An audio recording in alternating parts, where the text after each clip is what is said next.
Nuestra salud es lo más importante y valioso que tenemos. Durante 20 años hemos llevado mensajes de educación y conciencia a diferentes hogares para que paso a paso logremos tener mejores estilos de vida. Los invitamos que todos los días le aporten un grano de arena a su salud, sintonicen Conexión Vital y acompáñenos en nuestras redes sociales buscando Dr. Rojas. Muchas gracias por estar nuevamente con nosotros en una nueva edición de Conexión Vital, un programa de prevención y educación en salud. Para mí es motivo de mucha alegría poder compartir hoy este espacio con dos de mis sobrinos.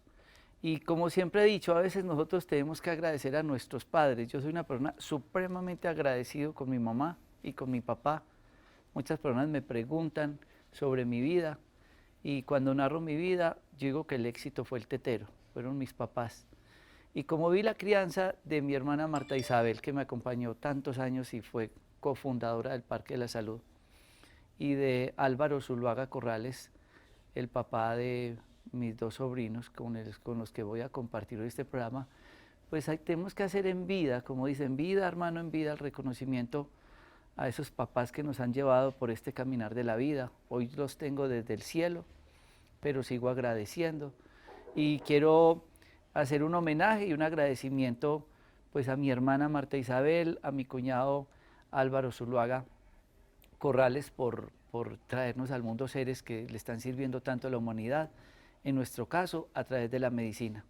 Ellos son el doctor Álvaro Augusto Zuluaga Rojas, que ha compartido conmigo en los Parques de la Salud desde hace más de 20 años, y mi sobrino José Fernando Zuluaga Rojas, también médico, cardiólogo, ecocardiografista, y a ellos dos pues agradecerles porque desde sus sitios hacen una labor supremamente linda, humana, educativa, y qué mejor que este espacio para ayudarme ese homenaje de compartir con ellos este programa, para ustedes como televidentes de Conexión Vital tenerlos a ellos dos juntos, y tras de cámara a mi cuñado Álvaro Zuluaga Corrales y a mi hermana Marta Isabel, padre de ellos. José Fernando y Álvaro Augusto, bienvenidos a Conexión Vital. Muchas gracias, tío. Es para nosotros también un honor estar acá contigo. Hoy vine con mi hermano porque queremos entre los dos dañar el set. Y hacer más educación. Muchas gracias, tío, y muchas gracias a todas las personas que nos acompañan en este momento. Y qué rico poder compartir este espacio donde podemos entregarle tanto a las personas y podemos, desde lo que nosotros sabemos, desde nuestro pensar, sentir y hacer, poder dar la mano en un proceso que un paciente tenga en este momento. Qué bueno, yo quiero que veamos entonces esta nota para que nos entremos en contexto un poco del tema de hoy, que vamos a hablar del sistema cardiovascular y pulmonar y toda esa patología que van de la mano una con la otra y ustedes puedan entender más el tema que vamos a llevar a cabo hoy. Veamos estas notas.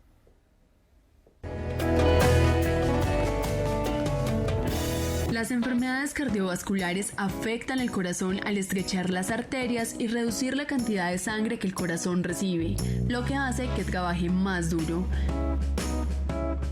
Algunos de los datos curiosos son: primero, el corazón late en promedio unas 80 veces por minuto, bombea cerca de 8.000 litros de sangre a lo largo del día y pesa aproximadamente 300 gramos.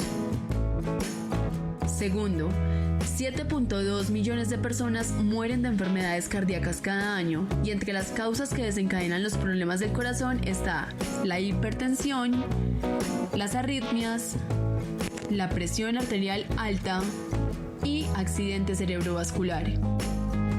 Tercero, para mejorar las funciones del corazón, las personas mayores de 18 años deben realizar un mínimo de 150 minutos semanales de actividad física o 30 minutos durante 5 días a la semana. Cuarto, las enfermedades cardiovasculares muchas veces se presentan sin dolor y sin síntomas obvios. Por esa razón, a menudo no se tratan. Esto puede llevar a problemas de salud como el ataque al corazón, la embolia y el daño a los riñones. Quinto, el uso de tabaco, la falta de actividad física y los malos hábitos alimenticios son los principales factores que pueden llevar a que se produzcan enfermedades cardiovasculares. Sexto, según la Organización Mundial de la Salud, de aquí a 2030, casi 23,6 millones de personas morirán por alguna enfermedad cardiovascular.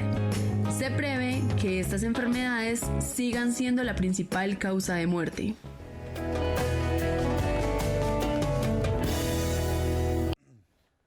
La finalidad hoy de hacer este programa con mis sobrinos es porque vamos a hablar de procesos patológicos que cada día son motivo de consultas. Cuando ustedes han visto a mi sobrino José Fernando, que es cardiólogo, y lo ven hablando de una manera técnica, yo venía ahora también con la doctora Ana Milena Coral para Día para tu Salud y Día para tu Alma, y ella decía, ay, ese programa que hizo su sobrino fue muy de cardiología. Yo quiero que entiendan que es que la medicina es así de difícil. Y no es una caléndula, ni es un ginkgo biloba, ni es ir a la farmacia que me vendan una pastica porque tengo taquicardia. Esto tiene un contexto. Mi sobrino, ¿cuántos años llevas estudiando sin parar? 16. 16 años.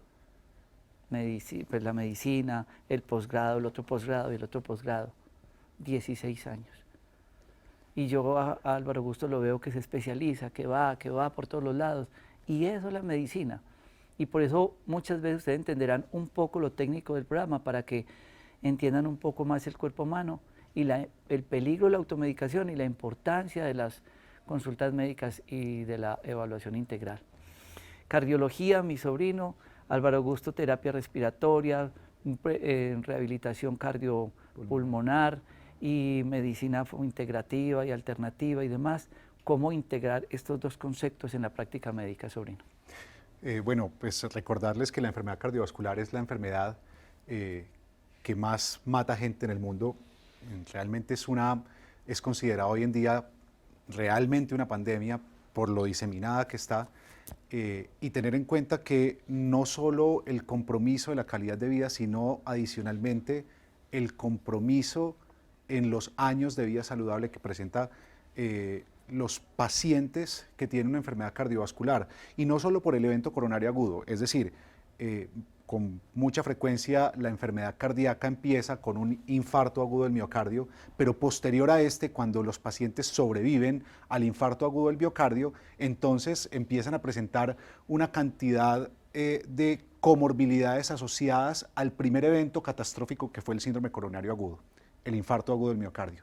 Y esto básicamente se traduce en falla cardíaca. La falla cardíaca entonces puede ser con función sistólica preservada o con función sistólica deprimida, y esto es importantísimo porque aunque si bien es cierto el síntoma cardinal de la falla cardíaca es la asfixia, que es lo que sucede después de haber tenido un infarto del miocardio, pues también está la presencia de dolor torácico en enfermedad cardíaca isquémica no resuelta, y la cantidad de comorbilidades adicionales como la hipertensión arterial, la diabetes mellitus, la dislipidemia, y todo esto en conjunto genera importantes trastornos en la calidad de vida y en la sobrevida de los pacientes, y esta es la razón por la cual el manejo de la falla cardíaca y de la enfermedad coronaria se vuelve tan complejo y requiere, y parafraseando a mi tío y a mi hermano,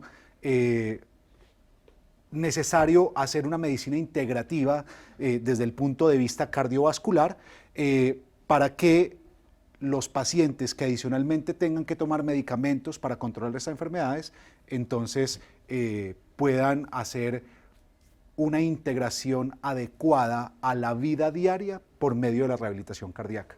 Y aquí es donde le damos paso entonces a aquellos médicos especialistas en rehabilitación cardiopulmonar. Por eso la importancia de que nosotros veamos la rehabilitación cardiopulmonar como todo ese mecanismo que lleva al paciente a volverlo nuevamente a su vida. Es importante que tengamos en cuenta que cuando hacemos rehabilitación cardiopulmonar estamos hablando de la prescripción del ejercicio. Cuando nosotros prescribimos el ejercicio, lo estamos haciendo bajo unas normas según la patología que el paciente ha tenido, según la severidad o el daño que ha presentado en su riesgo cardiovascular, y de esta forma empezamos el proceso de rehabilitación del paciente, sea de la parte cardíaca o de la parte pulmonar, teniendo en cuenta que nosotros no podemos desligar corazón de pulmón siendo los dos que trabajan juntos, y de esta forma el paciente va a empezar a mejorar calidad de vida y lo podemos reintegrar funcionalmente a una sociedad activo, y de esta forma llevar una vida común y corriente. Bueno, antes de ir a estas notas saludables, pues yo quiero agradecer a tantas personas que en este momento están conectadas con nosotros. Nos está escribiendo, por ejemplo, Miguel Campos desde Oklahoma, de Nueva York, Alba Quintero, desde Conérico, Nelcy Cecilia, mi hermana, que nos está viendo. Hay muchos países, Perú, muchas personas estamos por Facebook, aquí nos pueden dejar también las preguntas que ustedes tengan. Nuestra finalidad es hoy hacer un proceso educativo desde la parte cardiopulmonar. Vamos a ver estas notas saludables para que empecemos a responder todas las inquietudes que ustedes tienen.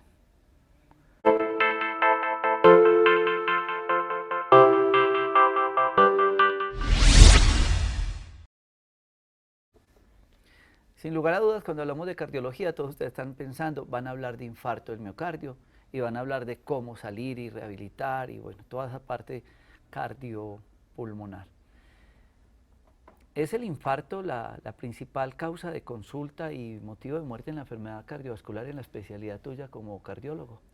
No hay ninguna duda que la enfermedad cardiovascular, o digamos el modelo de estudio de la enfermedad cardiovascular es el infarto agudo del miocardio. ¿Y eso por qué? Porque no solo es el impacto en la sobrevida y en la calidad de vida, sino también el impacto económico que tiene también en naciones industrializadas como en naciones que no son industrializadas o que están en vía de desarrollo. Y esto es muy importante porque cuando un paciente tiene un infarto agudo del miocardio, de la mano del infarto agudo del miocardio se tiene que pensar en la discapacidad que el mismo infarto agudo del miocardio genera en un paciente que tenga años de vida productiva. Y esto se traduce no solo en el impacto económico por la hospitalización o por los medicamentos, sino en lo que este paciente deja de producir para su misma familia y de los ingresos que en torno a su ser, su familia deja de percibir. Luego, el infarto agudo del miocardio es una de las enfermedades prevenibles que quizás sea de las más catastróficas en relación con el compromiso del entorno familiar y del entorno social que puede causar. ¿Y qué es el infarto agudo del miocardio? El infarto agudo del miocardio es cuando el músculo cardíaco, que así como cualquier parte del cuerpo también tiene que nutrirse con sangre, súbitamente deja de recibir esa nutrición por la obstrucción de una arteria coronaria epicárdica. ¿Y qué pasa cuando se ocluye esta arteria coronaria? Pues del sitio donde se ocluye hacia adelante, pues el corazón deja de recibir riego sanguíneo, deja de recibir glucosa y deja de recibir todos los nutrientes propios para su adecuado funcionamiento, y entonces pues los pacientes o esa parte del corazón pues llega a dejar de moverse apropiadamente o llega a morirse. Y lo que estamos viendo en la gráfica en este momento en la pantalla es en el círculo una arteria coronaria que está obstruida por una placa de aterosclerosis cálcica, o sea, de grasa, calcio, inflamación, lo que hablábamos la vez pasada, y se traduce en eso que ven ustedes morado en la parte inferior del corazón, que en este caso es la parte inferior, pero puede ser en cualquier parte del corazón, y que se denomina infarto agudo del miocardio. El infarto agudo del miocardio, entonces, la manifestación final del infarto agudo del miocardio es que una parte del corazón, la parte que deja de recibir riego, deja de moverse apropiadamente, y eso hace que la expulsión de la sangre al resto del cuerpo pues disminuya, y esto causa pues un importante compromiso en muchos órganos y sistemas. ¿Por qué unos se mueren y otros no? Eso es una pregunta importantísima. En la medida en que los pacientes tengan más circulación colateral, pues tienen mayor probabilidad de defenderse a la presencia de un infarto agudo del miocardio.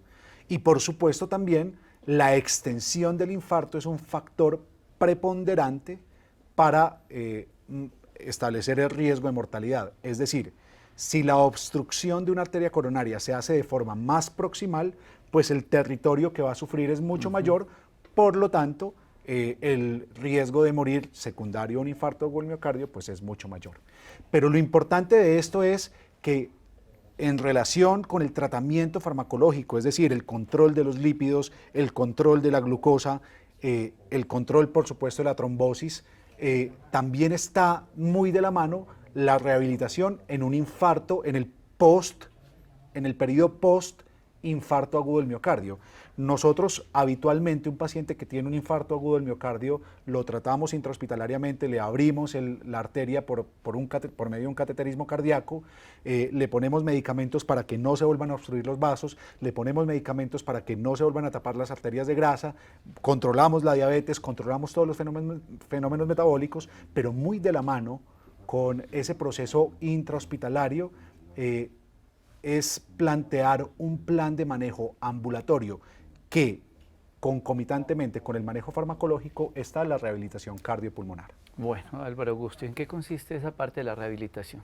Bueno, tío, aquí es donde nosotros empezamos la fase 1 de la rehabilitación cardiopulmonar y es importante que tengamos en cuenta algo, y yo les decía ahorita, nosotros hacemos prescripción del ejercicio y muchas veces las personas tienen esa duda y de pronto creen que el ejercicio también se debe hacer de una forma empírica.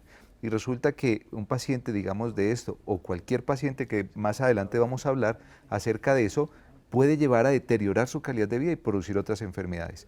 Cuando empieza la fase 1 de rehabilitación cardiopulmonar o de rehabilitación cardíaca, lo primero que vemos, como decía mi hermano, es toda esa parte de discapacidad o disfuncionalidad con la cual el paciente ha quedado. Muchos de estos pacientes se han descompensado de muchas formas, hemodinámicamente, desde la parte anímica, emocional, todo esto, pero sobre todo el acondicionamiento físico. Vemos pacientes que empiezan con un dolor en la actividad física, con el mero hecho de levantarse, tener dolor en el pecho, que nosotros le decimos al paciente es una angina o se le ha denominado angina. El mero hecho de estar comiendo va a producir la asfixia, la dificultad respiratoria o también la agitación del paciente, la taquicardia. Y aquí es donde nosotros empezamos esta fase 1. Al evaluar esta parte del paciente empezamos a hacer la valoración de la musculatura del paciente, tanto de miembros superiores como de miembros inferiores para empezar a hacer la rehabilitación. Cuando yo empiezo a hacer rehabilitación cardíaca empiezo siempre por miembros inferiores, porque miembro inferior es el que me ayuda a mejorar circulación. Miembro superior me ayuda con toda la parte pulmonar. De aquí que cuando valoramos esta parte, vemos esta funcionalidad y empezamos con ejercicios aeróbicos del paciente sin llevarlo a que tenga esa dificultad anaeróbica, porque la gran mayoría de pacientes empiezan el ejercicio con oxígeno.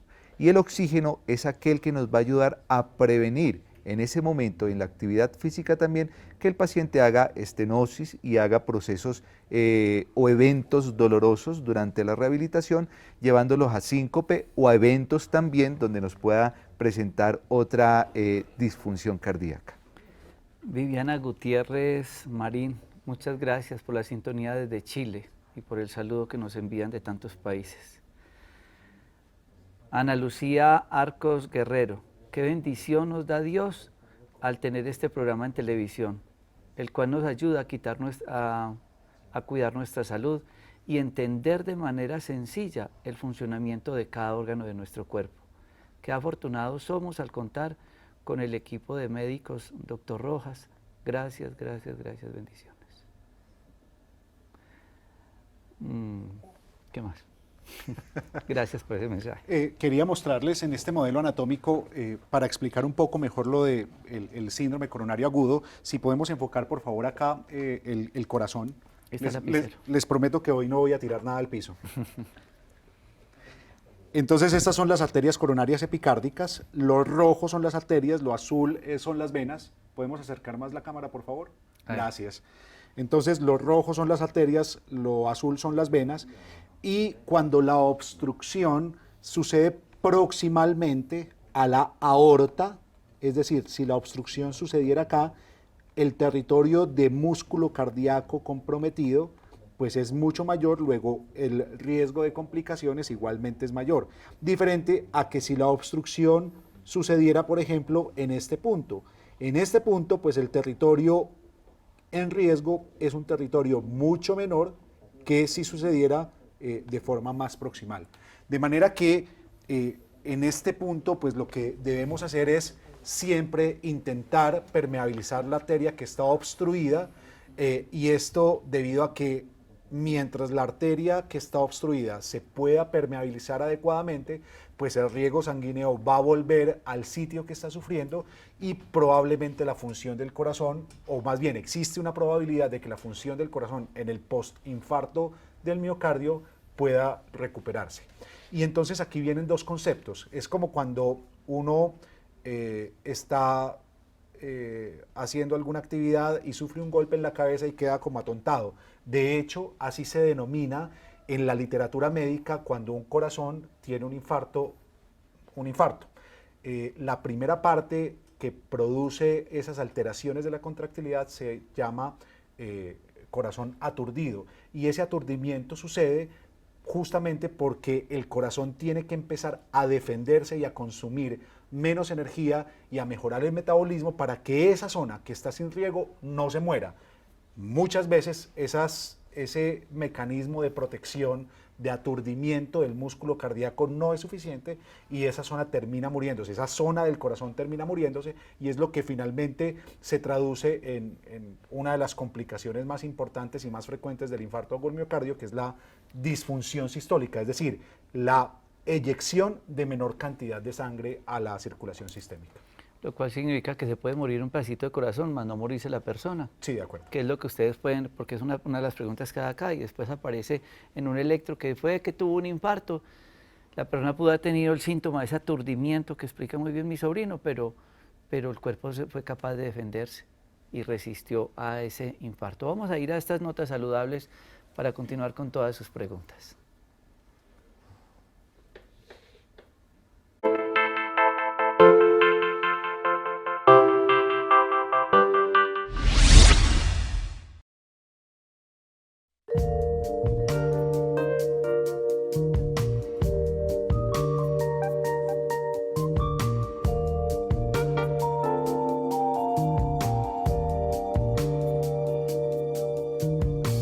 Quemador de grasa para consumir en la mañana y en la noche, la alternativa más saludable.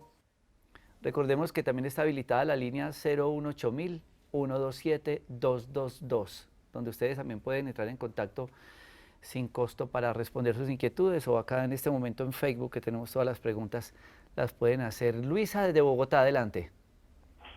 Buenas noches, doctores. Mi pregunta es la siguiente. Mi mamá murió el 31 de agosto de este año. Bueno, las causas todavía no son claras y quisiera saber si es posible lo que nos dijeron los doctores. Ella tuvo hace muchos años un trombo en una pierna y ella pues tuvo 2 hijos, o sea, yo y mi hermana. Los doctores dijeron que la causa de la muerte probablemente fue una isquemia abdominal. Ella tenía todo el intestino muerto después de 10 días de un dolor que ella se quejaba que era como en la boca del estómago. ¿Sí? Entonces, pues ya cuando la fueron a operar, pues ya tenía todo el intestino muerto. Adicionalmente, en los exámenes le apareció que los leucocitos estaban en 18,06, o sea, estaban muy altos. Y los neutrófilos. Entonces quisiera saber si la causa de la muerte de ella sí fue por el problema de ella vascular que ella tenía vena varice, o fue por otra causa. Bueno, Luisa, muchas gracias. ¿Alguna pregunta? No, quisiera responder sí, claro. a la pregunta de la oyente. Y la verdad, lo primero que tengo que responder es que nosotros no podemos dar una respuesta apropiada sin conocer toda la historia clínica, que con seguridad la conocieron muy bien en el sitio hospitalario donde la atendieron, y partiendo del principio de la verdad, con seguridad se hizo todo lo que estuvo en manos de ese grupo de médicos en esa institución para tratar adecuadamente a esta señora que finalmente falleció. Es cierto que la enfermedad cardiovascular se asocia con embolismos periféricos, es decir, aquellos pacientes que hacen trombos del corazón, trombos dentro del corazón, no dentro de las arterias coronarias, sino dentro del corazón, y tienen una arritmia cardíaca como la fibrilación auricular, pues tienen un riesgo de que esos trombos viajen a la circulación sistémica y pueda producir infartos en otros territorios pues, que son vitales para la persona, como el cerebro, como los riñones, como los miembros inferiores y en este caso como en el intestino. Ese fenómeno que describen, además pues porque a esta paciente la operaron, abrieron el abdomen y encontraron que una parte del intestino estaba necrótico o muerto, pues eso se llama isquemia mesentérica y es una causa absolutamente plausible de que secundario a una enfermedad cardíaca haya migrado un trombo al intestino, haya causado necrosis del intestino y cuando se diagnostica isquemia mesentérica, pues eso es una entidad que es potencialmente fatal. Bien agresiva, ¿no? Hay varias preguntas, Álvaro Augusto, sobre la saturación, sobre el oxímetro. Una persona que dice que se ahoga, pero que le marca bien la saturación, que tiene las manitos azules, pero que se le ponen las manos así se le pone saturados. ¿Qué es ese aparato que vemos ahí? ¿Qué es eso de la saturación? Este es un pulso oxímetro o también llamado oxímetro de pulso, donde se miden en el paciente la cantidad de oxígeno que puede llegar a la parte celular tomada desde el área más distal. Al mismo tiempo se mide la frecuencia cardíaca del paciente y también se puede medir la perfusión en algunos casos. Con respecto a eso de la asfixia, el ahogo, todo eso, es muy relativo según la patología del paciente, porque causas pueden haber muchas. La dificultad respiratoria puede estar asociada a un evento cardiovascular, puede ser asociada a un problema que sea respiratorio, o al mismo tiempo puede ser también un evento de ansiedad del paciente. Vemos los pacientes que sufren de ansiedad también tienen ahogos, donde encontramos unas saturaciones normales, pero al mismo tiempo vemos esta dificultad. Sin embargo, hay enfermedades, como decías ahorita, que vemos de pronto un poco de cianosis en la periferia o vemos cambia la coloración y vemos una enfermedad como el síndrome de Raynaud, que podemos ver esa disminución de la perfusión distal y el paciente puede confundirse, digámoslo así, con un tipo de ahogo. De aquí es importante y es fundamental hacer la historia clínica del paciente, hacer un examen complementario, mirar en el paciente tantas cosas para poder dar un diagnóstico y de esta forma empezar un correcto tratamiento. Alba Quintero te manda a decir que se ve como le encanta ser doctor de cardiología por su forma de expresarse. Bendiciones hoy y siempre. Vamos a ver bueno, yo agradezco tantas notas lindas que estamos recibiendo en este momento. Para mí es motivo pues, de mucha alegría estar con mis sobrinos. Yo sé que esa misma alegría la siente detrás de pantalla Álvaro Zuluaga, que también fue como otro papá para mí en la niñez, papá de ellos, y mi hermana Marta Isabel. Y créanme que yo acabo de llegar de Pereira y llego corriendo a sentarme acá a hacer estos programas, pero hacer estos procesos educativos para nosotros nos llenan de mucha alegría, porque doctor realmente significa profesor y nos encanta enseñar. Veamos estas notas de salud para continuar con sus preguntas.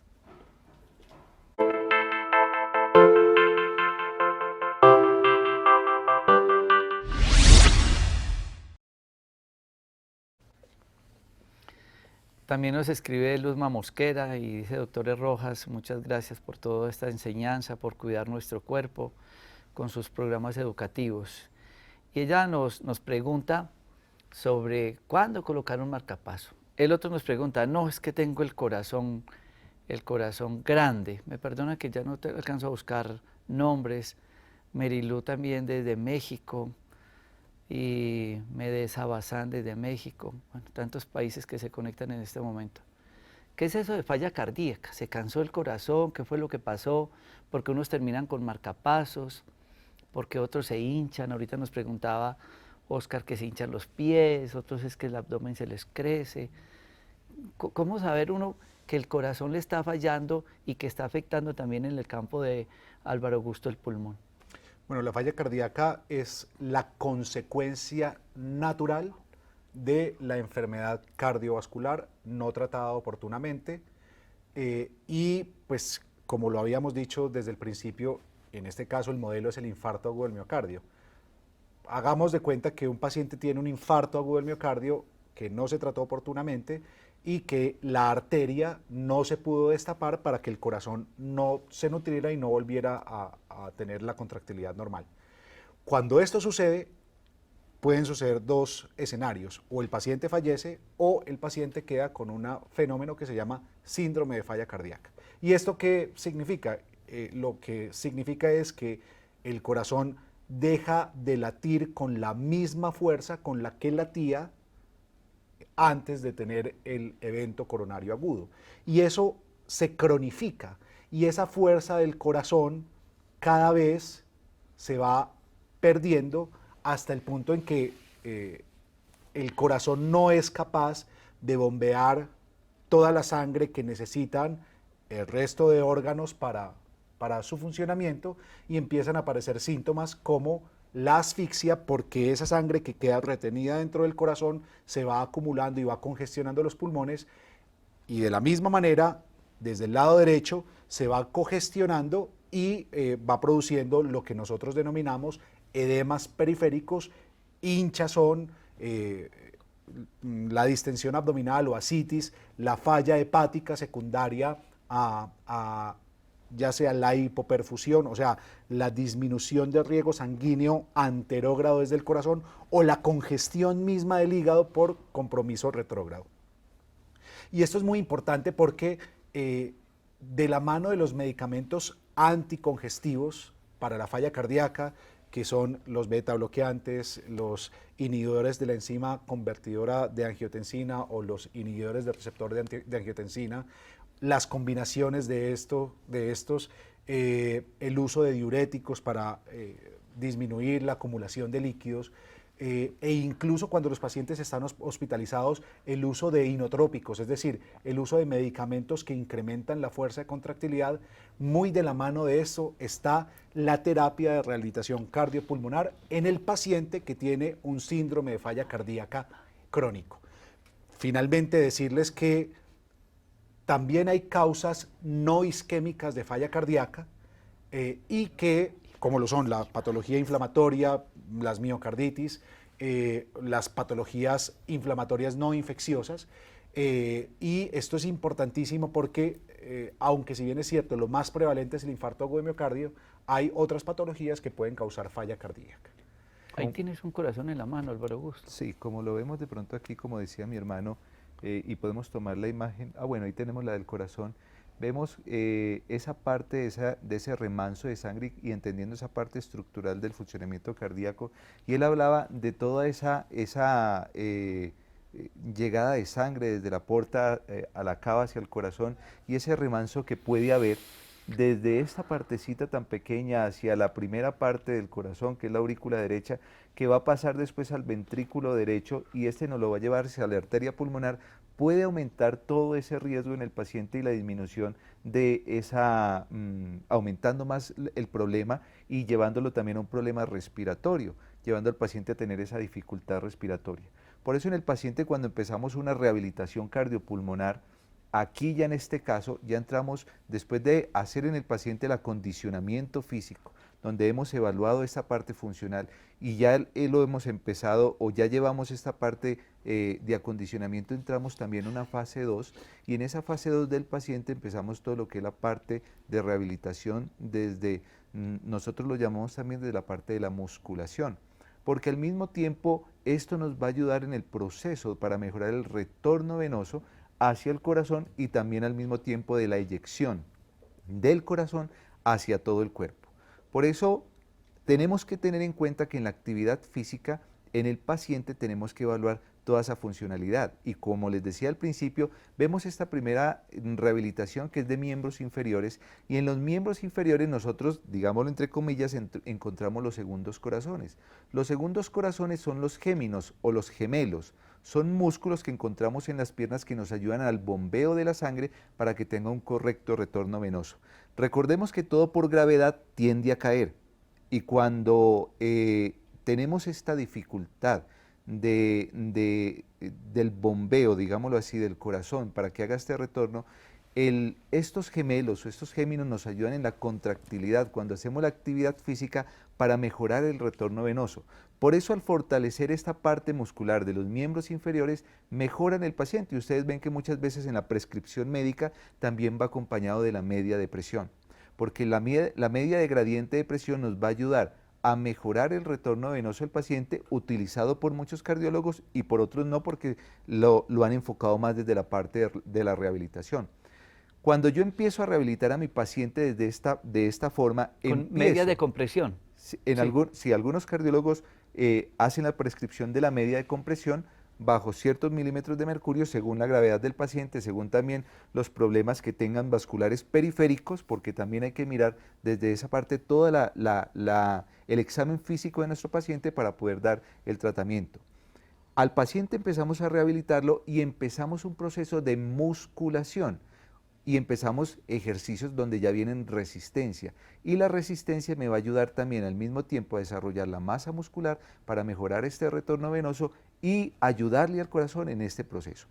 De aquí entra otra fase que es muy importante, que de pronto les voy a hablar un poco más rápido, que es la fase 3 y 4 y es la fase que es de sostenimiento, porque el paciente después de que tiene un evento cardiovascular o que tiene una enfermedad cardíaca crónica, dice, salí de mi evento cardiovascular, hice mis 30 terapias de rehabilitación y no más, pero no, resulta que el paciente tiene que tomar la conciencia de continuar la terapia de rehabilitación, de continuar ejercitando para disminuir el riesgo de recaída, para disminuir el riesgo de que el paciente llegue nuevamente a una sintomatología similar.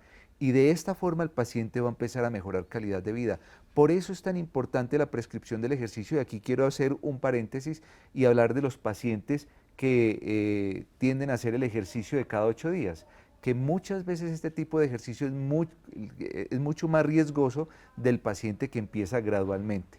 Por eso es importante en la prescripción del ejercicio estar acompañado de hacer la evaluación, como lo decía mi hermana al principio, mirar todas las funciones metabólicas como es el colesterol y los triglicéridos, cómo están los niveles de azúcar, cómo están también los niveles de tiroides, del TSH, el T3, T4, porque esto también nos lleva a enfermedades o sintomatologías cardiovasculares.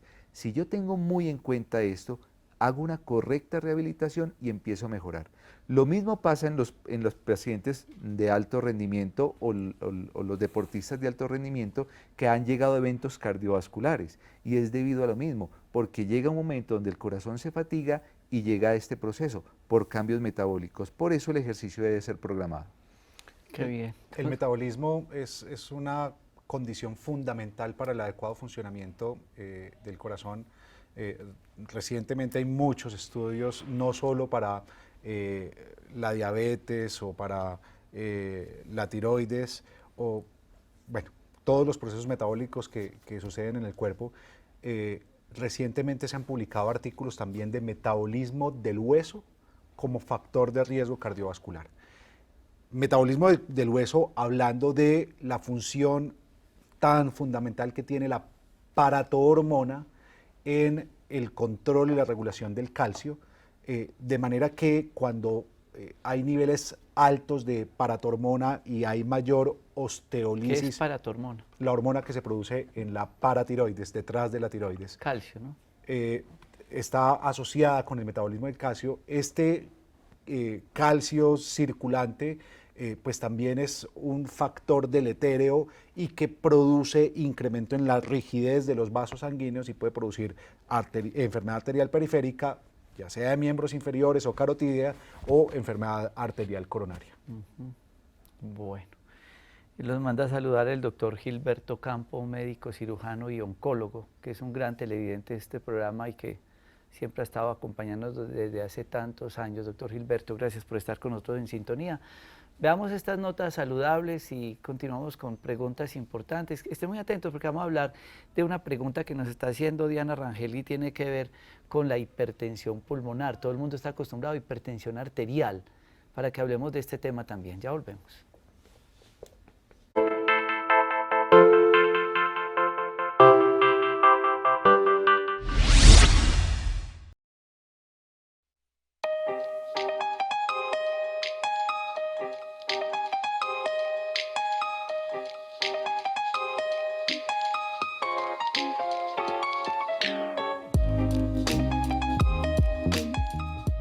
Jarabe natural que estimula la salud pulmonar, la alternativa más saludable. Bueno, esa es una de las preguntas que ustedes de pronto escuchan a diario. Venga, todos sabemos que hipertensión arterial, que hay hipertensión pulmonar. ¿Qué es? ¿En qué consiste, José Fernando? La hipertensión pulmonar es el incremento de la fuerza que ejerce la sangre en las paredes de las arterias pulmonares, que se traducen en mayor resistencia al adecuado flujo de la sangre hacia el resto de la circulación pulmonar y desde la circulación pulmonar hacia las cavidades cardíacas izquierdas.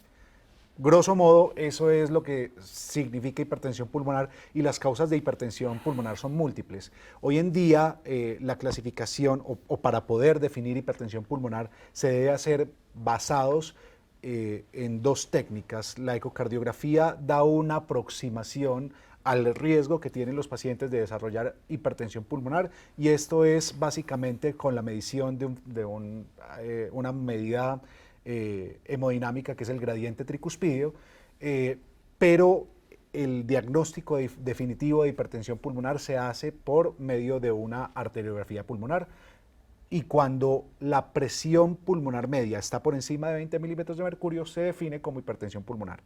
Y hablaba de los grupos porque desde el año 2002 y recientemente en NISA se hace la actualización de los diferentes tipos de hipertensión pulmonar. Pues hay 5 grupos grandísimos que explican de forma global las causas de hipertensión pulmonar, de manera que la enfermedad tromboembólica, las enfermedades inflamatorias, la misma enfermedad cardiovascular, el tabaquismo o la EPOC son condiciones que favorecen al desarrollo de hipertensión pulmonar.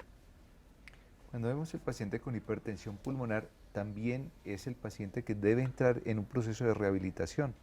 Debido a lo que nos contaba mi hermano de toda esa parte de la presión que ejerce la sangre al pasar por la arteria pulmonar que va desde el ventrículo izquierdo hacia el pulmón, y esto hace que haya una mayor, digamos, congestión, y que al mismo tiempo la oxigenación se vea un poco alterada. Por eso es importante en el paciente ya con una hipertensión pulmonar no solo rehabilitar la parte de miembros inferiores, sino también la de miembros superiores. Y al rehabilitar la parte de miembros superiores y al aumentar esa masa muscular y la resistencia al ejercicio, el paciente va a empezar a mejorar digámoslo así, su problema cardiovascular, al mismo tiempo asociado con esa parte respiratoria, porque es un paciente que va acompañado con un problema respiratorio. Como Ese puede ser el ahorita. síntoma clínico pulmonar, un cuadro de puede ser un síntoma, puede ser uno de los síntomas clínicos, y lo vemos también, como lo decía mi hermano, asociado a la EPOC, que es la enfermedad pulmonar obstructiva crónica. El paciente con EPOC, nosotros tenemos que empezar a rehabilitar todos los músculos accesorios de la respiración, debido a que estos músculos accesorios de la respiración son los que nos van a ayudar a suplir la necesidad del movimiento de la caja torácica cuando el diafragma se cansa, siendo el principal músculo de la respiración, y el paciente vuelva nuevamente a restablecerse. Un paciente con buen fortalecimiento de estos músculos accesorios de la respiración, como es el esternocleidomastoideo, los intercostales, los abdominales, todos estos músculos, los serratos, nos van a ayudar a elevar la reja costal y que la reja costal tenga correctamente su movilidad y su expansibilidad, y de esta forma el paciente va a mejorar su oxigenación. Si vemos al paciente con enfermedad pulmonar obstructiva crónica, que es el paciente con EPOC, que ya tiene una enfermedad de base, que es el pulmón, pero está asociada también con una hipertensión pulmonar, tenemos que hacer esa parte del fortalecimiento de lo que hablábamos de ese remanso de sangre que se está creando en esta cavidad derecha del corazón. Y a este mismo vamos a ayudarle en esa parte de la resistencia al ejercicio a que mejore su funcionalidad y que el paciente pueda retornar actividades de la vida que muchas veces el paciente puede llegar a ser deteriorado. No hay duda que el síntoma cardinal de la hipertensión pulmonar es la disnea, la asfixia. La asfixia. Para terminar, nos quedan 2 minuticos. Nos hace una pregunta una de las televidentes, Tatiana Mejía, que si es cierto que las personas que han sufrido COVID pueden quedar con secuelas cardiovasculares o de pulmón. Significativamente. A ver, la infección por SARS-CoV-2 es una infección que no solo afecta las vías respiratorias. Hoy en día se sabe el gran potencial trombogénico de la infección por SARS-CoV-2, esto relacionado por los fenómenos inflamatorios y la exposición de sustancias que están por debajo del endotelio de los vasos que favorecen la trombosis, de manera que de hecho ya hay casos reportados de infarto agudo del miocardio asociado a infección por SARS-CoV-2, de tromboembolismo pulmonar asociado a infección por SARS-CoV-2, de manera que por supuesto la infección por SARS-CoV-2 por sí misma puede causar eventos cardiovasculares, pero adicionalmente la afección pulmonar por COVID-19 que puede causar fibrosis pulmonar, puede asociarse a hipertensión pulmonar y esto traducirse en daño de las cavidades derechas. Sí, de pronto ahí te pasó el lapsus que siempre miren el dibujo que mostramos ahora, lo blanquito era pulmones derecho, y ver cómo existen todas estas preguntas, esas secuelas a nivel pulmonar. ¿Qué hacer en ese caso de rehabilitación?